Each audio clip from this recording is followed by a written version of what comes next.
السلام علیکم ورحمۃ اللہ تعالی وبرکاتہ۔ امید ہے کہ میرے دوستوں اور بزرگوں آپ حضرات خیریت سے ہوں گے۔ میں دعا کرتا ہوں کہ اللہ تبارک و تعالی آپ کو شاد و آباد رکھے۔ میرے بھائی مفتی سلمان اظہری صاحب کے ایک ویڈیو بہت ہی اچھی بہت اہم لے کر کے آپ حضرات کے سامنے ہوا ہوں، تو آپ پلیز اس ویڈیو کو دیکھ کر کے جانا۔ بہت اہم پیغام مفتی سلمان اظہری صاحب نے قوم کے حوالے کیا ہے۔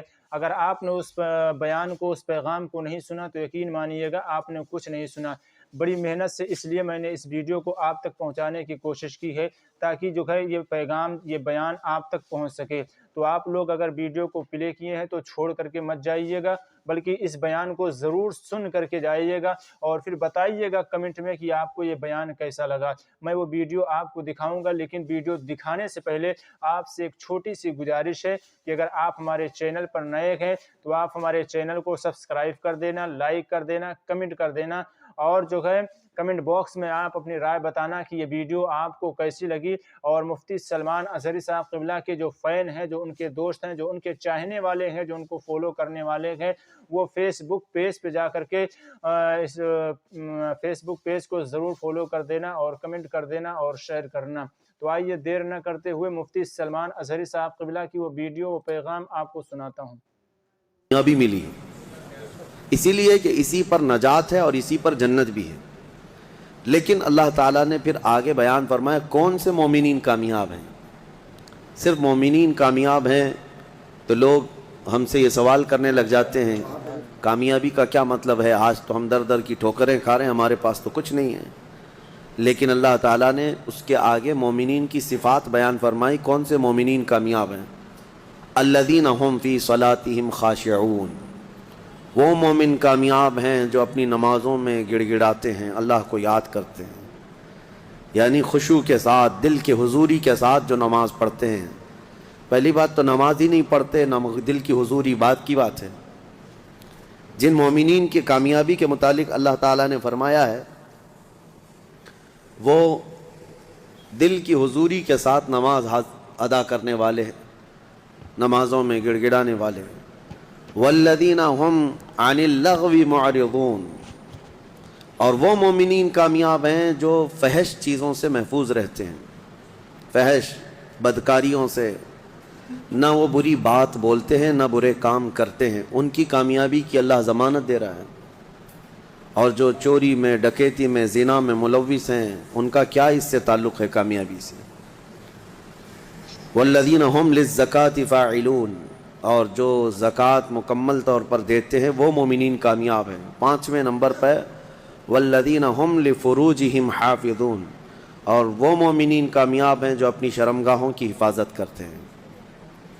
اللہ تبارک و تعالیٰ نے یہاں پر جن مومنین کی کیٹیگری بیان کی ہے اس میں اگر ہم فٹ بیٹھتے ہیں تو پھر سوال بھی کریں آپ کہ ہماری کامیابی کہاں ہے، اور نہیں ہے تو پھر اس کی اصلاح کریں۔ نمازوں میں کہیں کمی ہوگی، یا لغویات میں ہوں گے، یا زکوٰۃ میں کم ہوں گے، یا پھر جو ہے اپنی حفاظت میں کمی ہوگی، کہیں نہ کہیں کوئی کمی ہوگی۔ ورنہ رب تبارک و تعالیٰ کا وعدہ برحق ہے کہ اللہ تعالیٰ نے جب قرآن میں کوئی چیز فرمایا کہ وہ کامیاب ہے تو کامیاب ہو کے رہے گا۔ اللہ کریم ہمیں ان اعلیٰ صفات سورۃ المؤمنون میں اللہ تعالیٰ نے اور بھی دیگر ہمارے لیے احکام بیان فرمائے ہیں۔ اس میں اخیر میں اللہ تبارک و تعالیٰ اس کی آخری جو آیتیں ہیں وہ بڑی ہی ہمارے لیے درس والی ہیں اور ایک جھنجھوڑنے والی آیتیں ہیں۔ اللہ فرماتا ہے افحسبتم انما خلقناکم عبثا وانکم الینا لا ترجعون، کیا تم یہ سوچ کر کے بیٹھے ہو کہ تم کو ہم نے بیکار میں پیدا کیا اور تم ہماری طرف نہیں لوٹائے جاؤ گے؟ یہ اللہ تعالیٰ کا سوال ہے۔ تم یہ سوچ کر کے بیٹھے ہو کہ تم کو ایسی فالتو پیدا کیا گیا، بیکار میں پیدا کیا گیا؟ نہیں، تمہارا ایک بہت بڑا مقصد ہے پیدا کرنے کا۔ اللہ تعالیٰ نے ایک مچھر بھی دنیا میں بغیر کسی مقصد کے نہیں پیدا کیا، ہر ایک کی ایک غرض ہے۔ ہمیں بھی جو پیدا کیا گیا ہماری ایک غرض ہے، وہ کیا ہے؟ اللہ نے خود قرآن میں فرمایا وَمَا خَلَقْتُ الْجِنَّ وَالْإِنسَ إِلَّا لِيَعْبُدُونَ، میں نے جنات اور انسانوں کو صرف اس لیے پیدا کیا کہ وہ میری عبادت کریں۔ اللہ کی عبادت کرنا یہ انسان کی تخلیق کا مقصد ہے، اور جو انسان اپنے اصلی مقصد کو بھول گیا پھر وہ انسانیت سے بھی ہٹ گیا ہے۔ انسانیت سے بھی ہٹ گیا ہے. ایک عجیب و غریب بات ہے, جس نے پیدا کیا تمہیں اس کو انسان نہیں پہچان پا رہا آج, اور اسی کی عبادت نہ کر پا رہا ہو, تو پھر اب کس کا ہو سکتا ہے؟ یہ کس کا ہو سکتا ہے؟ اسی لیے شیخ سعدی رحمۃ اللہ تعالی علیہ سے منسوب ایک بات ہے, آپ نے فرمایا جو نمازیں نہیں پڑھتا, جو اللہ کی عبادت نہیں کرتا, اس کو قرضہ بھی مت دو, قرض بھی مت دو. کہا کیوں؟ قرض سے اس کا کیا تعلق؟ کہا جو اللہ کا قرض نہیں ادا کر رہا وہ تمہارا کیا ادا کرے گا؟ قرض نہیں بلکہ اللہ کا فرض ہے. جو اللہ کا فرض نہیں ادا کر پا رہا ہو جبکہ وہ اس کا خالق ہے, تمہارے سے کیا تعلق ہے انسانوں کا؟ زیادہ سے زیادہ چند دنوں تک دوستی ہو سکتی ہے, یا رشتے بھی ہیں تو سانس تک, اس کے بعد کہاں تعلق ہے تمہارے؟ قیامت کے دن تو ماں بیٹے کو نہیں پہچانتی, بیٹا باپ کو نہیں پہچانتا, لیکن بندے اور خالق کا رشتہ تو ہمیشہ سے ہے اور ہمیشہ رہنے والا ہے. تم جب نہیں پیدا ہوئے تھے تب بھی تمہارا خالق اللہ ہی ہے, یعنی تمہیں نطفے سے لے کر کے یہاں تک لایا, یہاں بھی تمہارا خالق وہی ہے. قیامت کے دن جب وہ تمہیں دوبارہ اٹھائے گا تب بھی وہ تمہارا خالق ہے. خالق کا بندے سے رشتہ کبھی ختم نہیں ہوا. تو جو بندہ اپنے خالق کے ساتھ مکمل نہیں ہو سکا تو پھر وہ دوسرے کے ساتھ کیسے ہو سکتا ہے؟ دوسرے کے ساتھ اس کے کیا سلوک ہو سکتے ہیں؟ اسی لیے قرآن میں اللہ فرما رہا ہے, کیا تم یہ سوچ کر کے بیٹھے ہو کہ ہم نے تمہیں خالی پیدا کیا ہے, اور کیا تم نہیں لوٹائے جاؤ گے ہماری طرف؟ لائے جاؤ گے, ہر ایک لوٹایا جائے گا, ہر ایک. ابھی چند دنوں پہلے کی ایک بات ہے, ایک چھوٹا سا رسالہ, ایک لٹریچر جو گوتم بدھ کی عبادت کرتے ہیں ان لوگوں کی طرف سے تھا, کہ دنیا کا ایک بہت اعلیٰ ذہن کا انسان تھا, اس نے بہترین تعلیمات دی تھی. تو اس پر کسی نے, ایک مسلمان نے نقطہ لگایا تھا اور ان سے بحث ہو رہی تھی, جو بدھسٹ ہیں وہ یہی کہہ رہے تھے کہ آپ بدھا کی جو عبادت کرتے ہیں کیوں کرتے ہیں؟ کہا کہ وہ مہان آدمی ہے, مہان انسان ہے, مہان آدمی تھا, بڑے اچھے اخلاق تھے, بڑی اچھی تعلیمات دنیا کو دی. تو پھر پوچھنے والے نے پوچھا کہ وہ کہاں ہیں؟ کہا وہ تو چلے گئے. کب؟ کہا برسوں ہو گئے, 2500 سال پہلے تو انتقال ہو گیا, مر گئے. کہا آئے تھے اور چلے گئے. تو پوچھنے والے نے پوچھا تو یہ تو بڑے کمال کی بات نہیں, پھر ان کو لایا کون تھا اور واپس دنیا سے لے کے کون گیا؟ اگر وہ سب سے مہان ہے تو آج ہوتا اور ہم بھی اس کے پیچھے چلتے. کہا کہ اب وہ پیدا ہوا اور پھر دنیا سے چلا گیا. ہم یہ پوچھ رہے ہیں کون ان کو دنیا میں لایا تھا اور کون دنیا سے لے کے گیا؟ وہ بیچارہ خاموش ہو گیا. اس نے کہا کوئی تو طاقت ہوگی. کہا وہی طاقت ہر ایک کو موت کے بعد لوٹائے گی.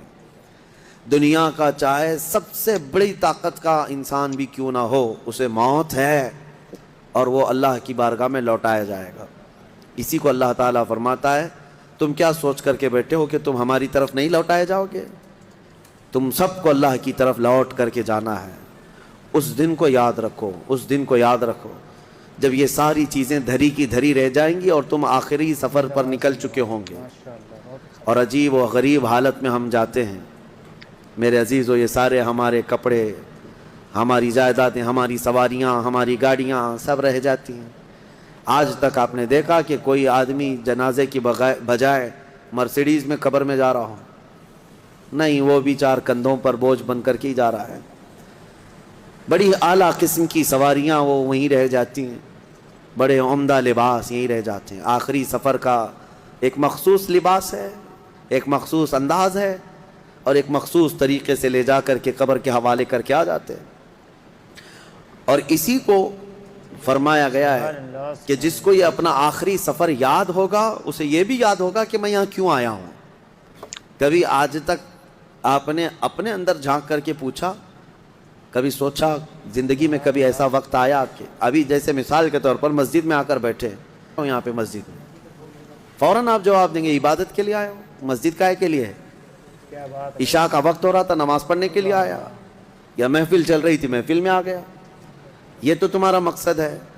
ہر کام کا تمہارا مقصد ہوتا ہے. کبھی یہ سوچا میں دنیا میں کیوں آیا؟ ماشاء اللہ، پوری دنیا کیا میں میں بات، کیوں بہت آیا؟ محترم، جی جس نے اس سوال کا جواب حاصل کر لیا وہ معرفت کو پہنچ گیا. جو صحیح طریقے سے اس جواب کو پہنچ گیا وہ اللہ کی معرفت حاصل کر لے گا. اسی لیے میرے عزیزو آگے رب تعالیٰ فرماتا ہے أَفَحَسِبْتُمْ أَنَّمَا خَلَقْنَاكُمْ عَبَثًا أَفَحَسِبْتُمْ أَنَّمَا خَلَقْنَاكُمْ عَبَثًا وَأَنَّكُمْ إِلَيْنَا لَا تُرْجَعُونَ. حضرت موسیٰ علیہ الصلوۃ والتسلیم کے متعلق ایک بات ملتی ہے. ایک چھپکلی تھی، دیوار پر چل رہی تھی. موسیٰ علیہ السلام نے پوچھا مولا اس کا کیا کام ہے؟ اس کا کیا کام ہے؟ یہ کیوں پیدا ہوئی ہے؟ چھپکلی کا ضروری نہیں کہ ہر ایک کی حکمت آپ کو معلوم ہو کون دنیا میں کیوں آیا. اللہ نے کوئی بھی چیز بغیر فائدے کے نہیں پیدا کی. رب تبارک و تعالیٰ نے ارشاد فرمایا موسیٰ تھوڑی دیر پہلے چھپکلی نے مجھ سے پوچھا کہ موسیٰ کو مولا تو نے کیوں پیدا کیا؟